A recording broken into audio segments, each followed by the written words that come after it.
sobre o seguinte título, né? Alguns títulos surgem naturalmente do texto, esse é um deles. Então, o título desta noite é A Profecia de Caifás. A Profecia de Caifás. Esse Caifás aí é muito famoso porque ele era o sumo sacerdote do judaísmo na época do ministério de Jesus, né? Anás e Caifás. Anás era sogro de Caifás, e até Lucas nos dá uma informação misteriosa que havia dois sumos sacerdotes, né? Sendo Anás e Caifás sumos sacerdotes, mas nesse texto aqui que nós vamos considerar, só consta Caifás como sumo sacerdote. Então vamos refletir aqui diretamente do texto. Evangelho de João, capítulo 11. Evangelho de João, capítulo 11.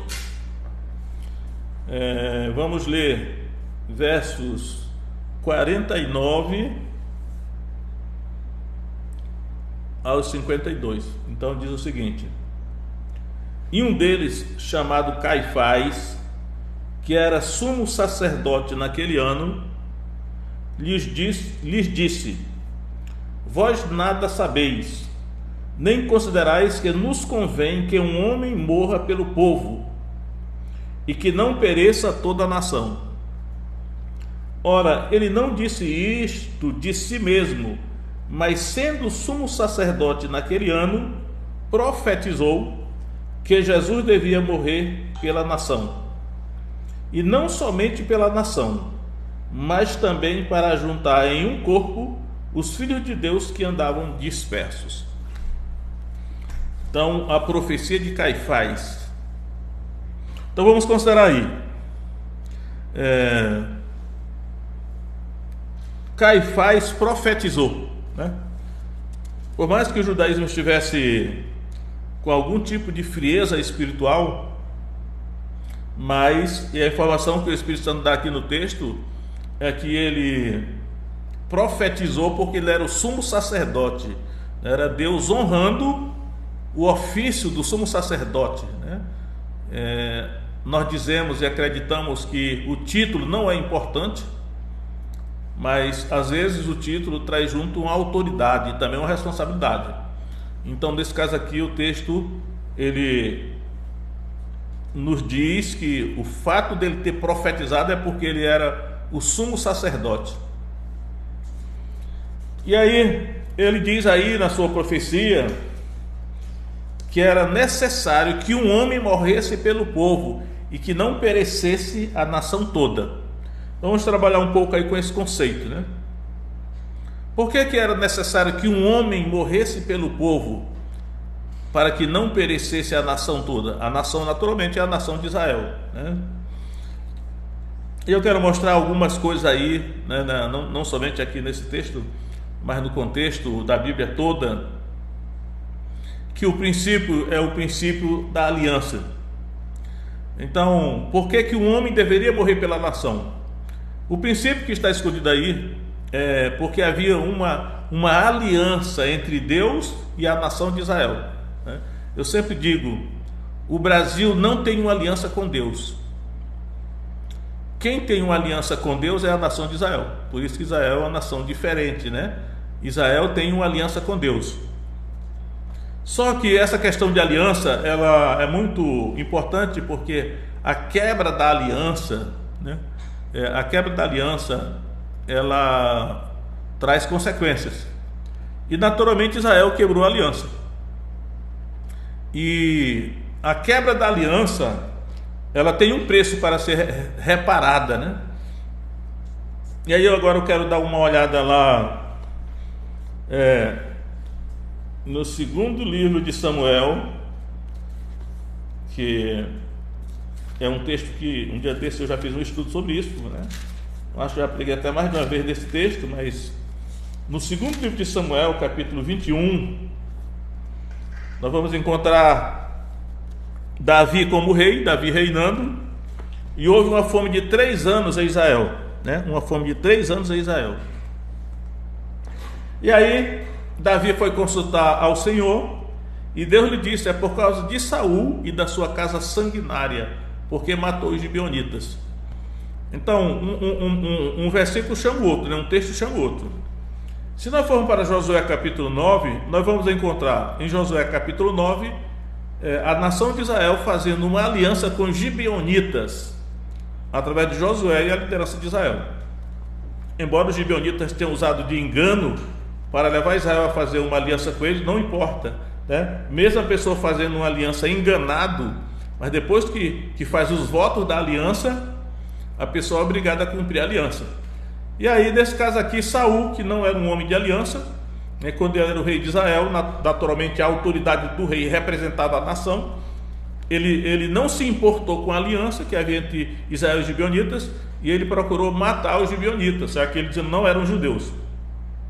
E isso trouxe como consequência 3 anos de fome. 3 anos de fome, naturalmente, é uma maldição, né? Quem quebra aliança fica debaixo de maldição. Esse é o princípio.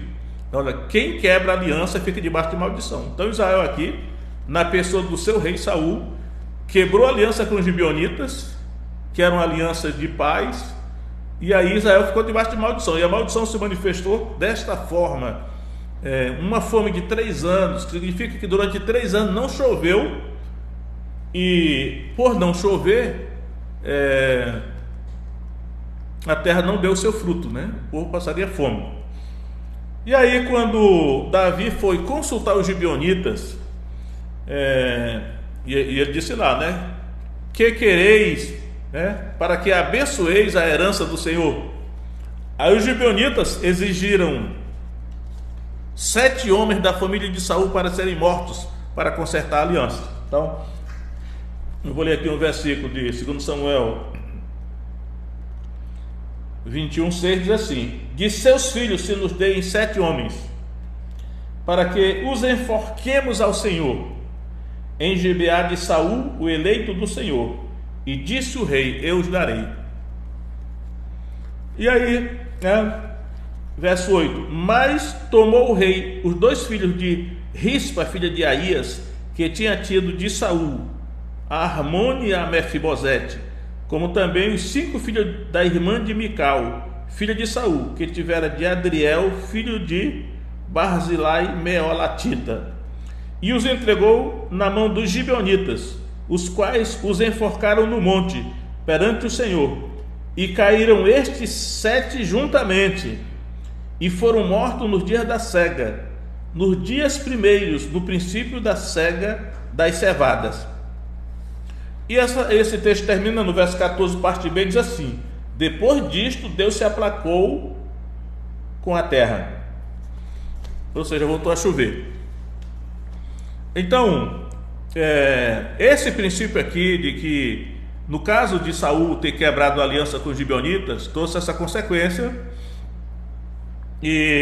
mas foi reparado lá: 7 homens inocentes tiveram que morrer, só que eles eram da família de Saul. 7 eram dois filhos de Saul com a concubina Rispa, e 5 netos de Saul, filho da irmã de Mical, que era Merabe.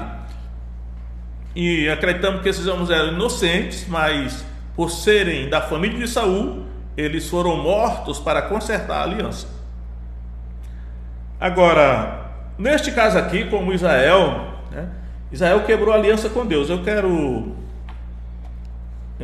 examinar aqui Jeremias 31:31, né, que é um texto citado no Novo Testamento, mas eu vou ler só em Jeremias mesmo. Diz assim, olha só, Jeremias 31:31: eis que vem dia, diz o Senhor, em que farei uma nova aliança com a casa de Israel e com a casa de Judá, não conforme a aliança que fiz com seus pais no dia em que eu os tomei pela mão para os tirar da terra do Egito, porque eles invalidaram a minha aliança, apesar de eu os haver desposado, diz o Senhor. Eu vou ler só até aqui. Então, eles invalidaram a minha aliança, Deus diz, né, com Israel. Israel invalidou a aliança, apesar de eu os haver desposado. Desposado aqui é a linguagem que se refere a casamento, porque na verdade a aliança entre Deus e Israel era um casamento entre Deus e a nação, semelhante ao casamento entre o homem e a mulher, né? Uma aliança. E aí Deus está dizendo aqui que Israel, eles invalidaram a aliança. Por que eles invalidaram? Porque eles quebraram a aliança. Eles foram infiéis na aliança. E aí, ao ser infiéis na aliança, eles invalidaram a aliança. E aí Deus promete que no futuro ele faria uma nova aliança com a casa de Israel, com a casa de Judá. Depois lá em Hebreus capítulo 8, a gente vai ver isso aí, mas não é o caso aqui agora. Que eu quero só mostrar que Israel estava numa condição de ter quebrado a aliança com Deus. Foi por isso que o sumo sacerdote profetizou, dizendo que era necessário morrer um homem pela nação para que não perecesse toda a nação. Por quê? A nação estava debaixo de maldição porque havia quebrado a aliança com Deus, e toda quebra de aliança tem consequência. E agora, para que fosse reparada a aliança, era necessário que morresse alguém do povo, ou seja, tinha que ser alguém daquela nação que quebrou a aliança. Então tem que ser um judeu para reparar a aliança. Só que não era ser um judeu somente, porque se fosse qualquer judeu não teria problema, né? Provavelmente tinha muitos judeus lá, talvez até alguém estivesse disposto a morrer pela nação. Mas é que todo o ensinamento do Antigo Testamento, que o cordeiro que deveria ser sacrificado na Páscoa teria que ser um cordeiro de 1 ano, macho, sem defeito e sem mácula, né? Tinha que ser, o cordeiro tem que ser assim, tipificando que o homem que teria que morrer pela nação para reparar a aliança quebrada tinha que ser um homem sem pecado. E aí não tem para ninguém, porque todos pecaram, né? Depois diz lá o texto. Porém Jesus ele era judeu, né? Ele era judeu, portanto representante da nação, e ele não tinha pecado. Essa é a grande questão, né? Jesus não tinha pecado. Eu sempre digo, quando Jesus disse: quem dentre vós me convence de pecado? Ou então quando ele diz assim, né? Aí vem o príncipe deste mundo e ele nada tem em mim. Então Jesus não tinha pecado, né? O profeta Isaías diz: na sua boca nunca se achou engano. E Pedro repete essa profecia na sua primeira carta, capítulo 2. Então é por isso que era necessário que o homem morresse pela nação, para que a aliança quebrada fosse reparada. Então você vê que era necessário que Jesus morresse pela nação. Ultimamente eu percebo que eu estou de vez em quando dando uma palavra em favor de Israel, mostrando que Israel é uma nação escolhida, uma nação que tem aliança com Deus, mas todo o sofrimento que Israel tem passado ao longo dos séculos é por causa da quebra de aliança. Então Deus tem sofrido as consequências. E aí, só que Jesus morreu sendo um judeu para reparar a aliança quebrada. Mas para que isso aconteça, é necessário que toda a nação receba Jesus como seu representante, né? O que não aconteceu, porque quando Jesus morreu, ele foi crucificado, os judeus disseram assim, os sacerdotes judeus disseram: não temos rei senão César. Ou seja, eles rejeitaram o Messias. E toda a questão lá de Pôncio Pilatos era assim: hei de crucificar o vosso rei? Aí foi que eles disseram: não temos rei senão César. Só que o Pôncio Pilatos, ironicamente, de propósito, colocou acima da cruz, da cabeça de Jesus na cruz, assim: Jesus Nazareno, rei dos judeus, em ri, né? Jesus Nazareno, rei dos judeus.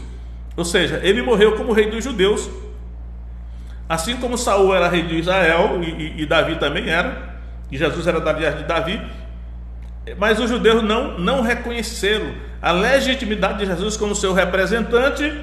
E aí eu estou dizendo, isso aqui não é um judeu individualmente, isso é a nação, é toda a nação como toda, a nação é a unidade, toda a nação teria que fazer isso. E essa questão da representatividade, né? Então é por isso que o sumo sacerdote, que era a autoridade representativa da nação, nesse contexto ali, ele profetizou que era necessário que Jesus morresse pela nação, né? Veja só que aqui a questão é a nação de Israel, né? Não é o Brasil, não é a Bolívia, não é os Estados Unidos, é a nação de Israel como um todo. Ele morreu por aquela nação. Jesus não morreu pelo Brasil, nem pela Bolívia, nem pelo Peru, nem pela Rússia, nem pela China. Jesus morreu pela nação de Israel, como nação. Eu estou falando aqui de nações, essa é a linguagem, né?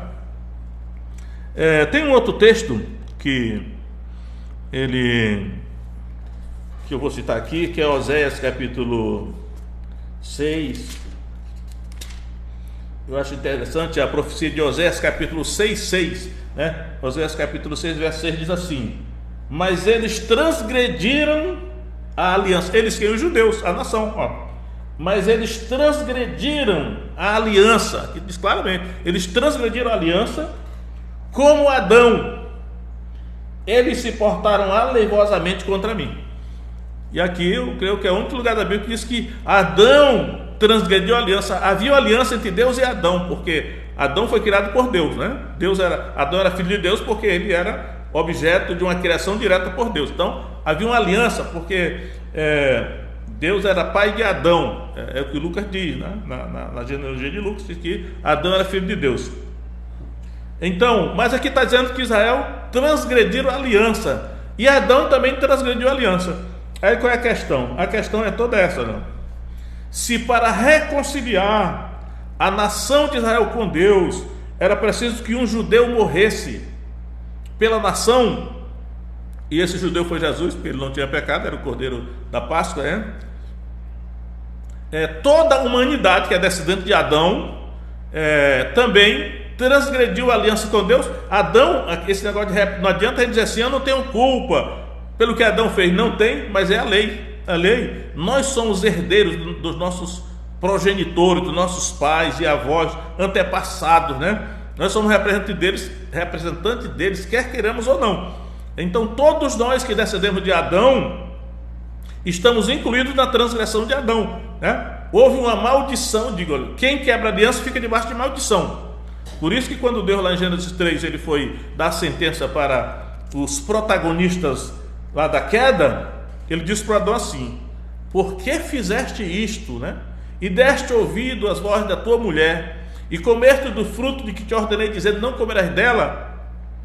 Maldita é a terra por tua causa. Essa é a primeira palavra. Maldita é a terra por tua causa. A terra foi amaldiçoada, né? E aí nasceram espinhos e abrolhos, né? Urtiga. A gente vê as marcas da maldição por toda a terra. Só que nós já nascemos nesse meio e pensa que é normal.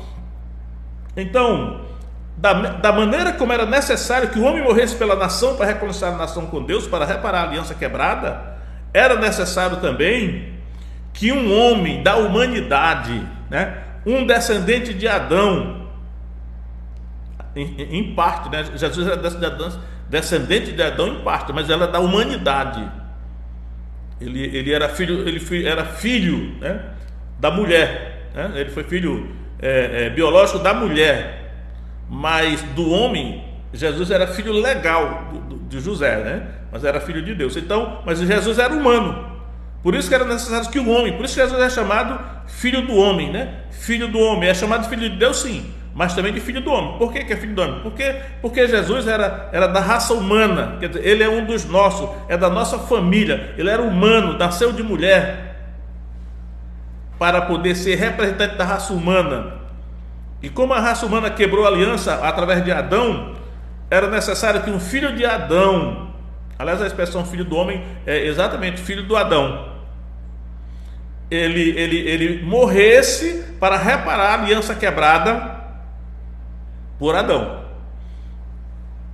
E foi o que aconteceu com Jesus. Ele morreu realmente como consequência da quebra da aliança, para que ele pudesse reparar a aliança quebrada. Mas aqui é diferente, né? No caso de Israel, é a nação toda, com uma unidade que tem que ser representada nessa reconciliação. No caso da raça humana, é individual, né? Todo aquele que crê é individual. E para a reconciliação com Deus, né? Tira a maldição, né? Esse negócio da maldição é um caso sério. João 3,36, que se eu me lembro, diz assim: quem crê no Filho tem a vida.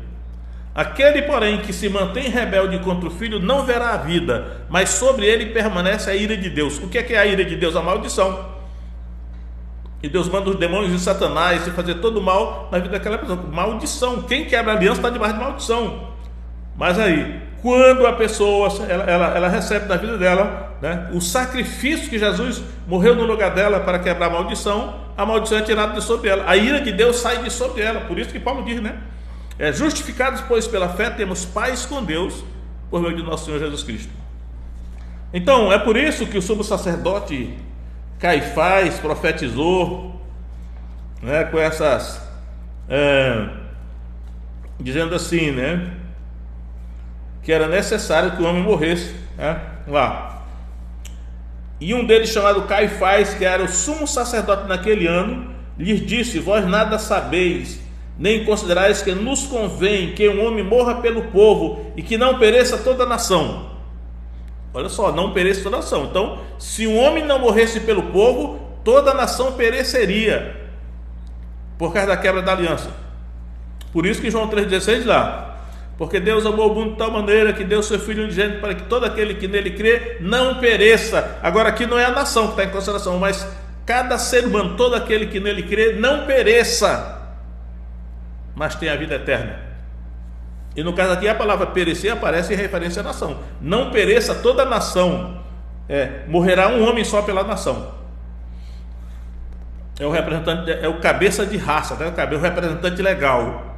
Adão era Israel é uma nação que tem aliança com Deus. Jesus então morreu pela nação aí. Só que é o seguinte, essa segunda parte, o verso 52 diz assim: e não somente pela nação, ou seja, a morte de Jesus não visava somente reconciliar a nação de Israel com Deus, mas ele diz, olha, mas também para ajuntar em um corpo os filhos de Deus que andavam dispersos. Eu realmente, durante muitos anos, eu achei essa segunda parte misteriosa, mas acredito que hoje eu já sei o significado dela. Jesus não somente morreria pela nação de Israel, por causa da quebra da aliança, mas também para ajuntar em um corpo os filhos de Deus que andavam dispersos. A pergunta é: quem são os filhos de Deus? E aí eu quero dizer para os irmãos e compartilhar o meu entendimento hoje os filhos de Deus que andam dispersos, aqui é a diáspora, né? São os próprios judeus, né? Os filhos de Deus que andavam dispersos, e Jesus morreu para juntar em um só corpo esses filhos de Deus que andavam dispersos. Esses filhos de Deus que andavam dispersos são os próprios judeus que são filhos de Abraão. Então eu quero voltar em João, João 8, né?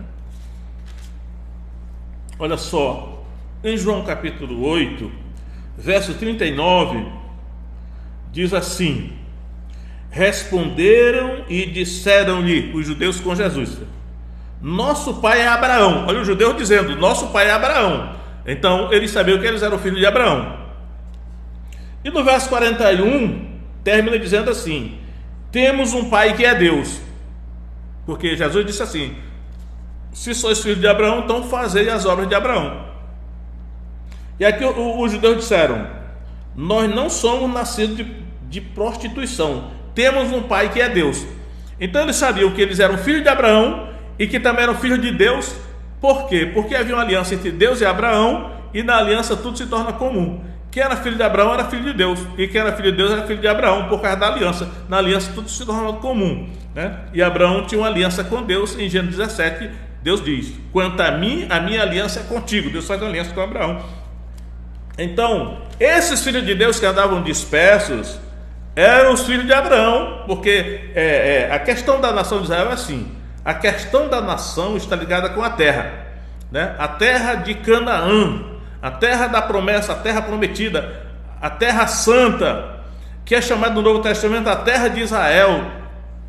Está lá o conflito naquela terra lá. A nação ela está delimitada pela terra. A nação tem que estar plantada naquela terra. E eles foram expulsos da terra, chamado de diáspora. A dispersão dos judeus pelas nações foi um castigo por causa da quebra de aliança. Infidelidade e desobediência, eles foram dispersos. Aí havia os judeus da diáspora, que eram os judeus que moravam fora da Terra Santa, e os judeus que estavam na Terra Santa. A nação é a nação que está na Terra Santa, é aquela unidade nacional ali. E os judeus da diáspora, que foram espalhados por todo o mundo, os profetas dizem isso várias vezes, né? Que Deus os espalharia por todas as nações, mas que nos últimos dias tornaria a trazê-lo de todas as nações. É um segundo êxodo, não mais o êxodo saindo do Egito, né? Mas saindo de todas as nações voltando para a terra de Israel. Então, quando aí já não é mais o sumo sacerdote Caifás que está profetizando, mas o Espírito Santo, por meio do evangelista João, ele diz ali: e Jesus não somente deveria morrer pela nação, mas também para reunir em um corpo os filhos de Deus que andavam dispersos, ou seja, os judeus da diáspora, para formar um corpo, né? E aí, esse corpo aí é a igreja, essa que é a questão, né?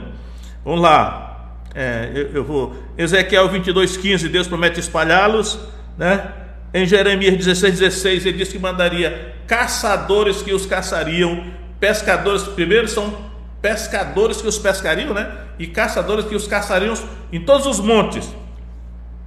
E aí, em Atos, eu vou aqui para Atos, capítulo 2, verso 5, no dia de Pentecostes, diz assim: e em Jerusalém estavam habitando judeus, homens religiosos, de todas as nações que estão debaixo do céu. Eu acho interessante a abrangência dessa expressão aqui. Ó. Estavam habitando, na verdade, eles estavam em Jerusalém para a festa de Pentecostes. Judeus religiosos de todas as nações que estão debaixo do céu. É uma expressão muito abrangente, né? Eu lembro até lá do dilúvio de Noé, porque diz assim, que todos os montes debaixo do céu foram cobertos pelas águas. Aqui eram judeus de todas as nações. Esses judeus de todas as nações aqui eram os judeus da diáspora, estavam morando em outras nações, fora da Terra Santa. Pois são esses que andavam dispersos, esses filhos de Deus que andavam dispersos, que Jesus morreu para reunir em um corpo.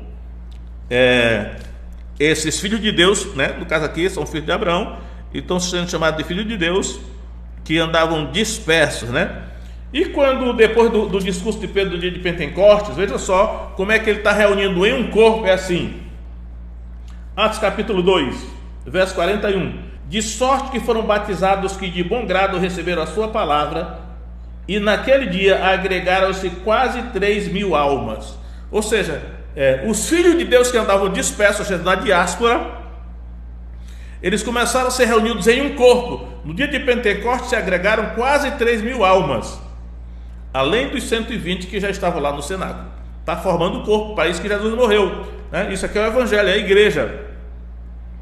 E essa questão do corpo é muito interessante, porque em 1 Coríntios capítulo 12, verso 13, ele vai dizer exatamente isso.